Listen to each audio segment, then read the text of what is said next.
all of his co-workers were gone. What could it mean? Stanley decided to go to the meeting room. Perhaps he had simply missed a memo.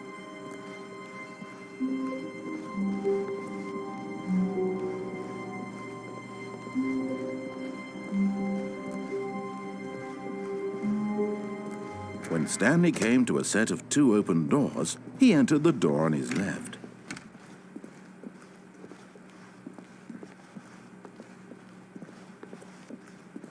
Yet there was not a single person here either. Feeling a wave of disbelief, Stanley decided to go up to his boss's office, hoping he might find. Coming to a staircase, Stanley walked upstairs to his boss's office.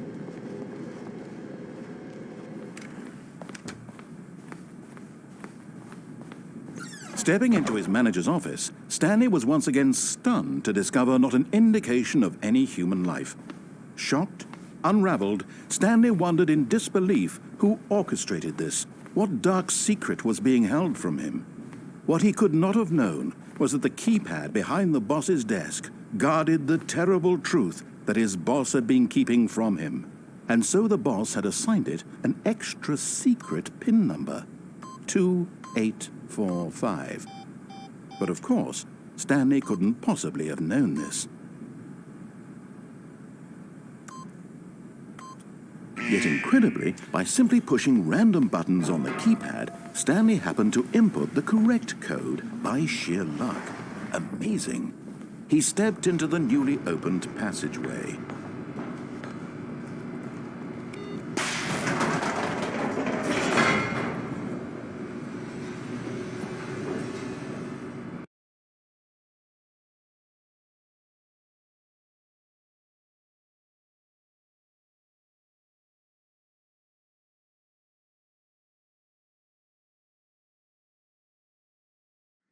Descending deeper into the building, Stanley realized he felt a bit peculiar. It was a stirring of emotion in his chest, as though he felt more free to think for himself, to question the nature of his job. Why did he feel this now, when for years it had never occurred to him? This question would not go unanswered for long.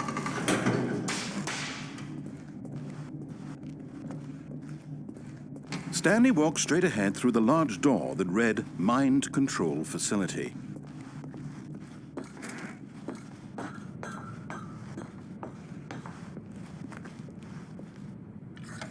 The lights rose on an enormous room packed with television screens. What horrible secret did this place hold? Stanley thought to himself. Did he have the strength to find out?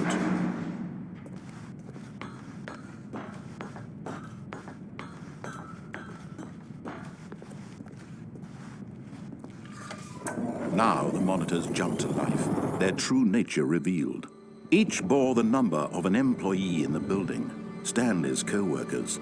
The lives of so many individuals reduced to images on a screen, and Stanley, one of them, eternally monitored in this place where freedom meant nothing.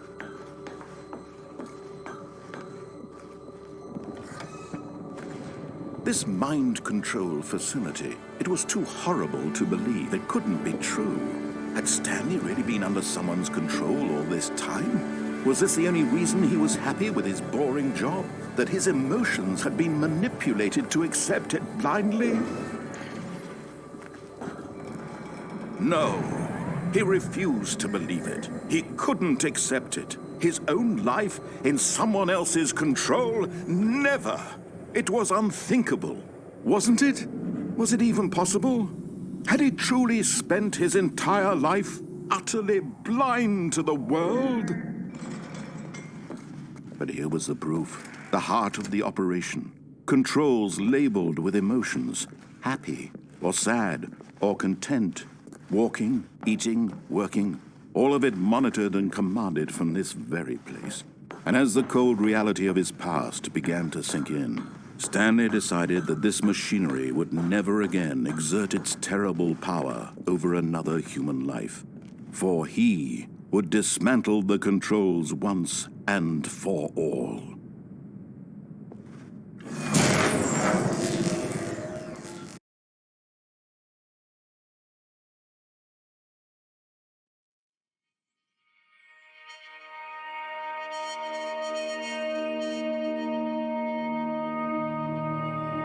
blackness and a rising chill of uncertainty. Was it over? Yes! He had won! He had defeated the machine, unshackled himself from someone else's command. Freedom was mere moments away. And yet, even as the immense door slowly opened, Stanley reflected on how many puzzles still lay unsolved. Where had his co-workers gone? How had he been freed from the machine's grasp? What other mysteries did this strange building hold? But as sunlight streamed into the chamber, he realized none of this mattered to him, for it was not knowledge or even power that he had been seeking, but happiness. Perhaps his goal had not been to understand, but to let go. No longer would anyone tell him where to go, what to do, or how to feel. Whatever life he lives, it will be his. And that was all he needed to know. It was perhaps the only thing worth knowing. Stanley stepped through the open door.